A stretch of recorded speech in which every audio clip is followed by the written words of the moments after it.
प्रभाकर वर्धन और यशोमती की 3 संतानें थी। पहले बेटे का नाम था राज्यवर्धन, दूसरे बेटे का नाम था हर्षवर्धन और एक बेटी थी, उसका नाम था राज्यश्री। राज्यश्री की शादी कन्नौज के शासक ग्रहवर्मा से हुई थी। ये बात याद रखिएगा।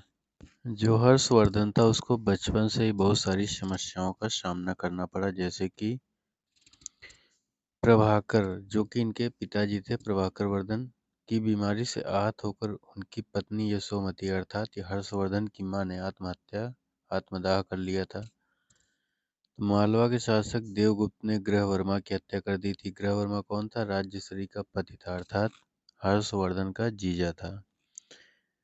और गोंड के शासक शशांक ने राज्यवर्धन की हत्या कर दी थी, अर्थात हर्षवर्धन के बड़े भाई की हत्या कर दी थी।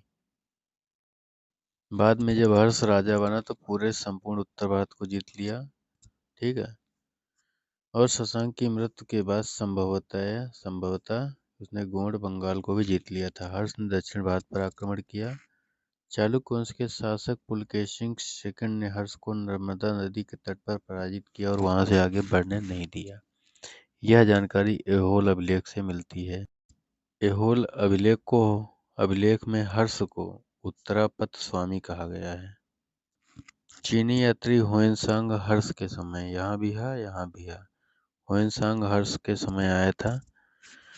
हुएनसांग ने नालंदा विश्वविद्यालय में अध्ययन किया था। पूछा जाता है क्वेश्चन। हुएनसांग ने भीनमाल की भी यात्रा की थी। हुएनसांग ने दक्षिण भारत की भी यात्रा की थी।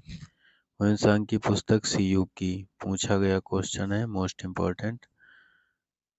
हर्ष ने कन्नौज में सर्वधर्म सम्मेलन का आयोजन कराया था। Most important. हर्ष ने कन्नौज में सर्वधर्म सम्मेलन का आयोजन कराया था।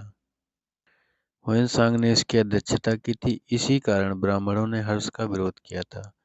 हर्ष जो था प्रत्येक 5 साल में प्रयाग में महामोक्ष परिषद का आयोजन करवाता था। हर्ष अपनी समस्त संपत्ति दान कर देता था। बहुत बड़ा दानी था, पूरी संपत्ति दान कर देता था, A to Z हर चीज। 6वें महामोक्ष परिषद में हुएनसांग ने हिस्सा लिया था। हुएनसांग। हर्ष ने कुछ पुस्तकें व नाटक लिखी है। नागानंद पुस्तक है, प्रियदर्शिका और रत्नावली। हर्ष के दरबारी विद्वान कौन थे? जैसे बाणभट्ट। इनकी पुस्तक कौन सी है? हर्षचरित, कादम्बरी और चंडी शतक।